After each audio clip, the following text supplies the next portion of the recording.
Free fire game খেলতে শুরু করি 2020 সালে। এলাকার ভাই ব্রাদার গুলোকে দেখতাম রাতে এক জায়গায় বসে বসে শুধু চিল্লাচিল্লি করতো। একদিক দিয়ে ভালো লাগতো, অন্যদিক দিয়ে মনে হতো এরা এমন চিল্লাচিল্লি কেন করে, চারজন করে। তারপর তাদের কথা মতো তাদের মতোই শুরু করি ফ্রি ফায়ার গেম।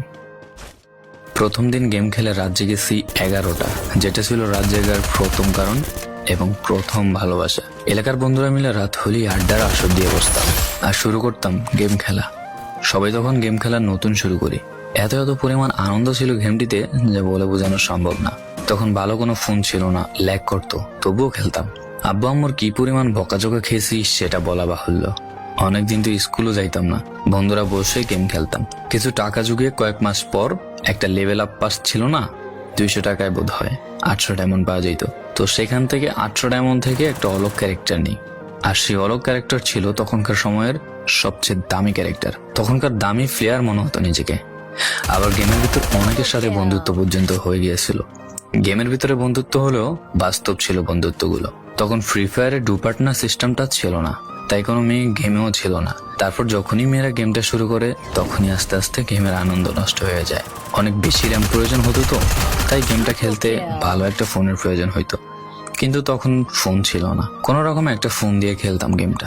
ভাবতাম একটা ভালো ফোন হইলে গেমটা আরো সুন্দর করে খেলতে পারতাম, ল্যাগ করতো না ইত্যাদি। কত আনন্দই না ছিল তখন।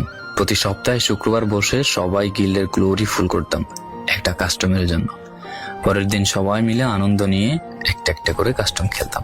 আমার জীবনের প্রথম 3 বছরের ভালোবাসা। কোনো মেয়ের জন্য আমি গেমটাকে কখনো ইগনোর করি নাই। যখন মন খারাপ থাকতো গেমটা খেলতাম একা একা। একটা ভয় পাইলেই তৎক্ষণাৎ মন ভালো হয়ে যাইতো, মুখে সব সময় একটা মৃদু হাসি থাকতো। এখন আমার কাছে গেমটা খেলার মতো অনেক ভালো একটা ফোন আছে, আমার কাছে এখন অনেক ভালো কালেকশন আছে, টপ আপ করার জন্য টাকাও আছে। কিন্তু গেমের ভিতরে থাকা সেসব বন্ধুরা আর নেই, সবাই ব্যস্ত হয়ে গেছে। সবার আইডি গুলো অফলাইন হয়ে গেছে। কেউ 1 মাস 2 মাস পর ঢুকে গেমের ভিতর সবকিছু ব্যাক করে দিয়ে দিয়েছে।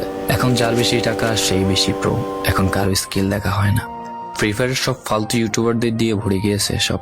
ওল্ড ইউটিউবার গুলো ফ্রি ফায়ার খেলা ছেড়ে দিয়েছে। আমি এখনো সেই 2017 সালে ফ্রি ফায়ার ব্যাক আসবে বলে অপেক্ষায় আছি। এই পুরো ভিডিওটা স্কিপ করতে আপনার ইচ্ছে করছে না, কোনো এক কারণে আপনাকে এই ভিডিওটা দেখতে বাধ্য করে রেখেছে। জি জনাব, তুমি সেই ছেলে যে তার পুরো আবেগ দিয়ে গেমটা খেলেছো। তুমি সেই ছেলে যে 2017 সালের ফ্রি ফায়ারের মিউজিক শুনলে কান্না মুখ করে ফেলো। তুমি সেই ছেলে যার এত পরিমাণ আবেগ যে এখন তুমি ফ্রি ফায়ার গেমের পুরনো কোনো ভিডিও দেখলে মন ভরে দেখো। তোমার আবেগটা কোনো মেয়ে নয়, নিয়েছে তোমার free fire. I miss you old Free Fire. I miss you old Free Fire friend. I miss you Free Fire. I miss